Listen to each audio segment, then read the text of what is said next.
guys, and welcome back to my channel. First, I'd like to thank you all for the huge amount of positive feedback on my last video. Really appreciate that. Today I will try to explain things about 5 vs 5 a bit better by doing a replay analysis of a recent match I've had. More of these will come in the future, so stay tuned for that. I'll speak about our general strategy and decision making. Starting off with the team compositions. So one of our perks got attacked by a Kra, Annie, Feka, Sadida and Eka. And we defended with an Enripsa, which was myself, a Feka, a pushback Hyper Mage and 2 Secriers.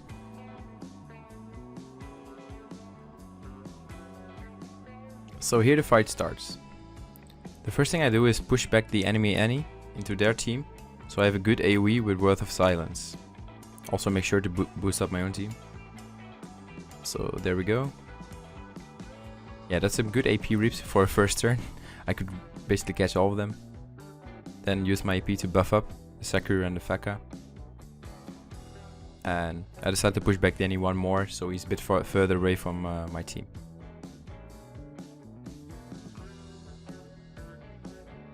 And playing first is basically always useful in 5 vs 5. Imagine if they played first, then their Kra would play first and have an insane zone on us. So you can see that he's AP reduction. That would have been terrible for us. And that also would have meant that their Annie played third and also had probably a decent zone still. So us playing first there really won us the first turn by reducing all of their AP, and they just had to basically play catch up.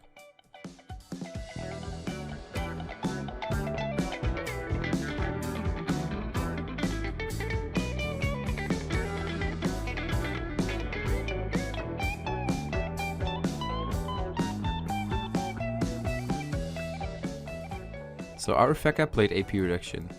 He basically tried to jump in as fast as possible because he has a lot of lock on his set, and then just be a nuisance from the very first turn.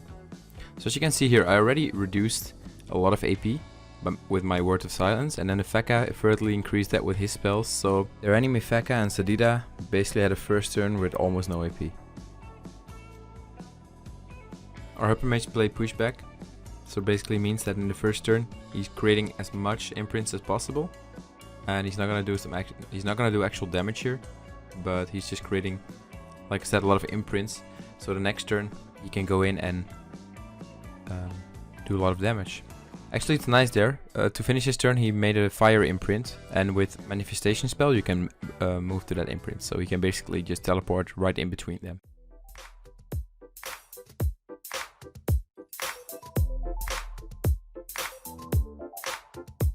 So what you see here is that our Secrier moved the enemy Enripsa out of position by putting him behind the Feka. That's pretty nice. So we try to separate their Annie from the team, so he cannot really support their team. So they play Kra, Sadida, which are both ranged classes. They're not super comfortable playing in between a lot of people. So we're trying to rush them basically and kill them before their Annie can do anything.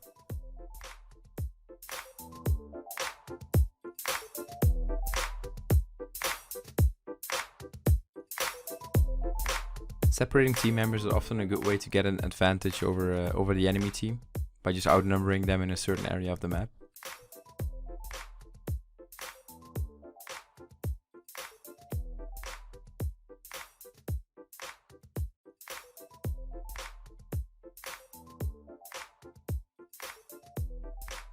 So here I'm checking the resist. Amateur hit only 600, but he has 47% neutral resist in Enripsa. We were trying to focus him because he's out of position, but in the end that might not have been a very good decision, because Enripsas with this build are extremely tanky, and it's just, well, it just takes a lot of time to kill them, and it can also heal themselves obviously.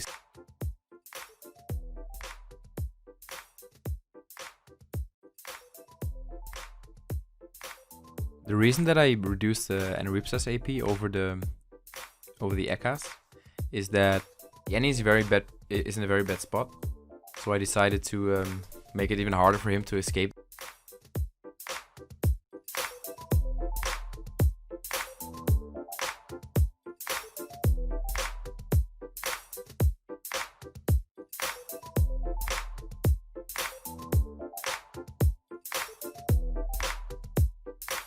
So the ping that you just saw was basically me giving suggestions to the Hyper Mage to where he could possibly push back. Felt like that was a good place, so you could have pushed both into each other.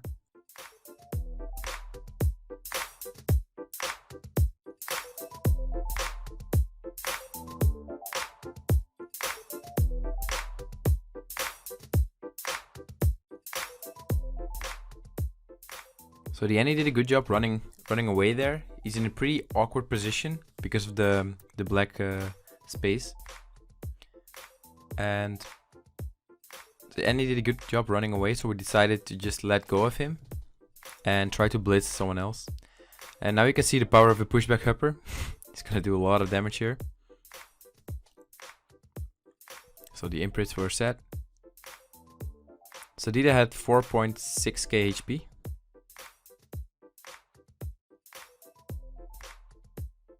Now only 100. Bit unfortunate that he couldn't get the kill because our Sakura is in an awkward position and can't really get to him. He ended up living another turn actually with 100 HP, which is quite unfortunate. Yeah, so their Fekka's making sure now that their Sadida's getting another turn.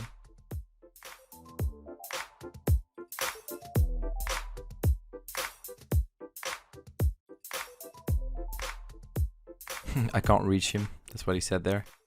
And it's true, he couldn't reach him. His AP was a bit reduced, so there's also a thing. He did use a spell to unlock himself, which is nice. It's actually very smart to play that against the Fekka, because Fekkas usually have a lot of lock, and with the gravitational glyph it can be a real pain in the ass to escape.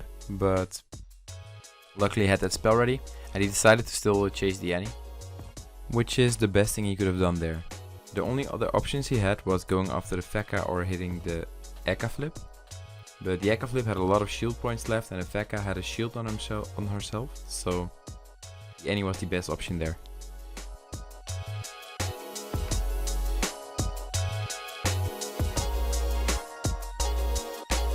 So the reason that our Sakura didn't try to kill the Sadida is because he was in a very bad position.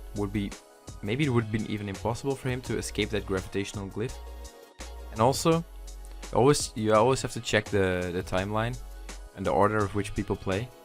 So you can see that our Fekka plays before the Sadida and is likely to finish him because he's in a very good position to do so.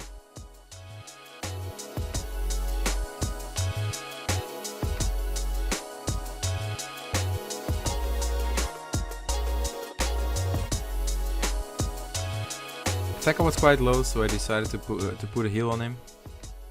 That spell's just broken, just healed 2000. I was just checking who to buff.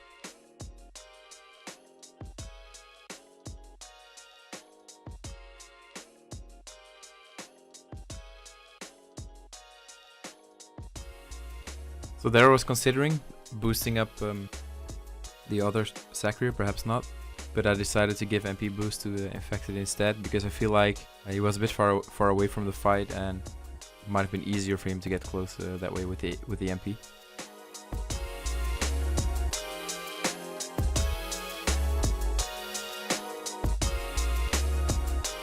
So normally there's a very clear targeting, like who are we gonna kill first, etc. Right now that was not really the case, because with a pushback hupper you basically take what you can get. He had a very good zone on the Sadida. He could have done a lot of damage on him, so we decided to kill the Sadida first. There was not like a conscious choice that we think that the Sadida should have been the first to die.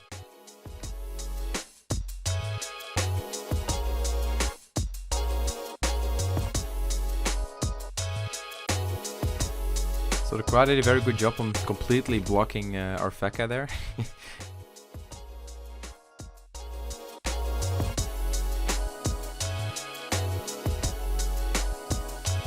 So this is the point where we're a bit scared, because like I said, we kind of expected our Fekka to be able to finish off the Sadida, but because he got completely nullified by the Kra and blocked with by a lot of things, he wasn't able to do so.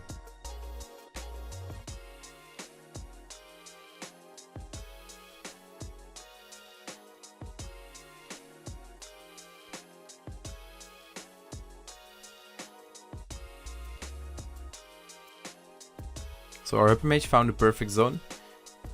Since the Sadida was CC invulned, he found a zone where he could push the Sadida 1 and also hit the Kra.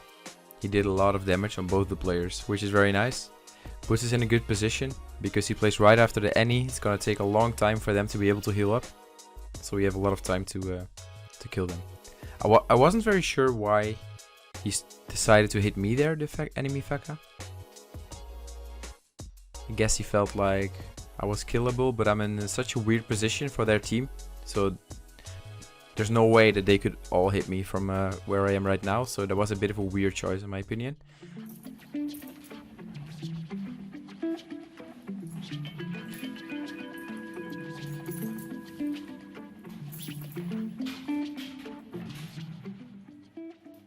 That's a Sakura right there, 1.2k Hamature on 47% neutral resist. Yeah. Hamature is mad good, even with high resist.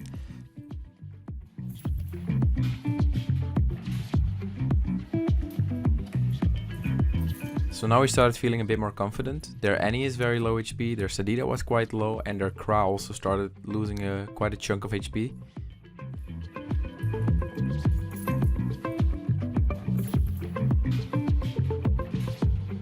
But typically in 5 versus 5 you want to kill off one person as fast as possible so that you outnumber them and that way create an advantage. So there we are. We end up killing the Annie before the Sadida even.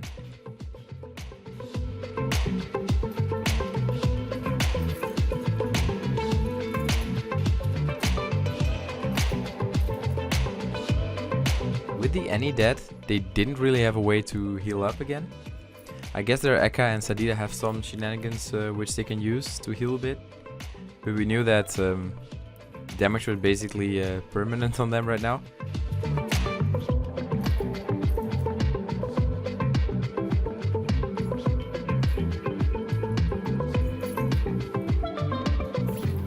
This turn I was really thinking, the Sakura might die. I might actually die too, but I also wanted to reduce their AP. I ended up healing myself, even if it was for a little bit.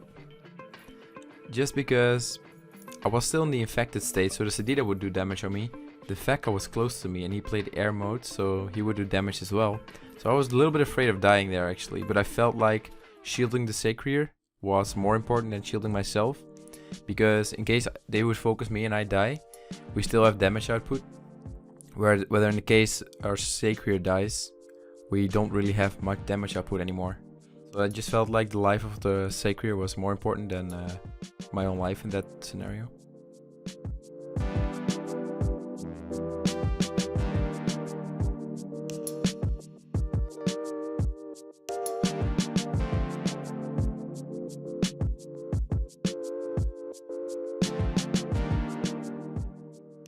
As the Sadida was not going to die, killing the doll here was kind of the only thing that our Hyper Mage could do. Since he's playing pushback, he can't really do much from there, and there was no way he could really get in. So killing that doll there was probably the only option he had, and it's not a bad one either because the doll, well, every turn it's out, it will reap AP from 2 people. So that was a decent turn of his, even though he didn't damage any enemy. I feel like that was optimal.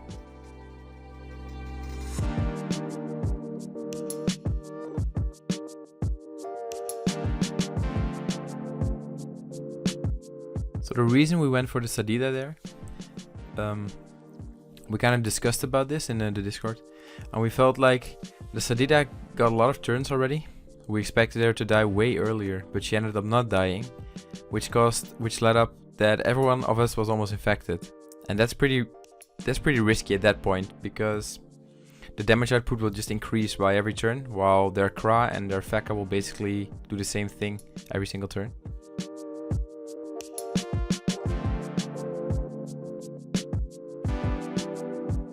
Here you see that 3 of us are infected, and I'm actually starting to sweat a little bit because my HP got really low.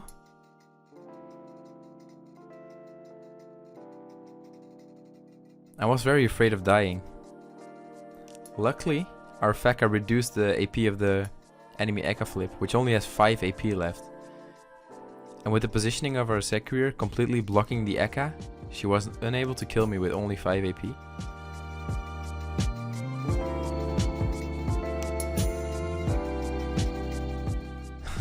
Funny thing is that I did have an Ebony poison on me. It was a Feka Ebony poison. And that was a bit scary. So I might still die here. Actually, I know that I wasn't going to die. Was very close. Me not dying there basically meant that, okay, I was thinking, what can I do to maximize my gameplay here? I couldn't do anything to save myself really, so I knew I was gonna die. So I decided to heal up a little bit still and reduce their AP, of course, because that's what I'm there for. So I decided to heal up because I knew that the Kra was going to play after, and if I was on 100 HP, he would have definitely been able to kill me with a low AP spell. So now the Kra thinks, I should probably kill the Annie, right? But since he's playing AP reduction, he's gonna waste a lot of AP.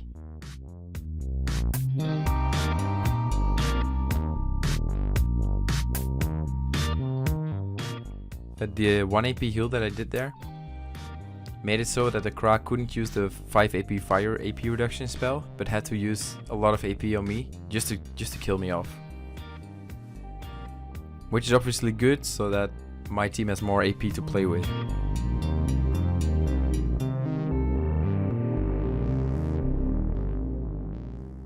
Here was a very interesting play by Orfeka. He decided to reduce our own Securir's AP, but in trade that 2 of the enemy's APs are reduced, which was an interesting play, and perhaps wasn't very happy about that, but I feel like it was the right call. The reason I think that is that if you look at the HP of our players, like both of our Securirs and our Upper Mage are getting quite low. So even though our Securir might be able to deal a little bit less damage in his turn, reducing the enemy's AP will greatly improve your chance of survival, which was kind of needed.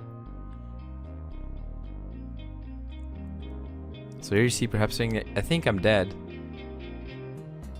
And honestly, I thought he would be too.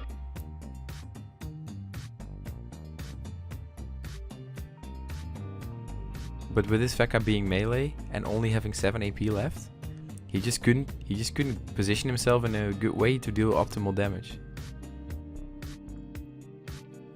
Meaning that our Securir lives with 200 HP, and you know when Securir lives with that little of HP, they're gonna smack some insane damage. So here you see.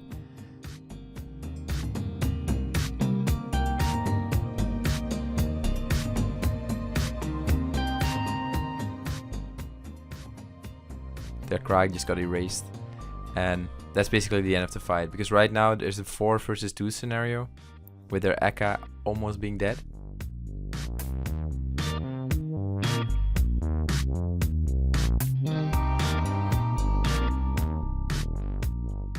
So yeah, Infected decided to kill off the Eka flip, and then there's only their enemy Feka left, which is unable to do anything, and decided to leave the game.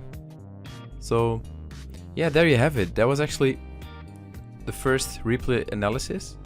I hope it was useful. I'm still new to this, so I will try to improve myself over the course of the videos. But I had a lot of fun, and I hope that it was at least a little bit useful for you. So thank you very much for watching, and I hope to catch you next time. See ya.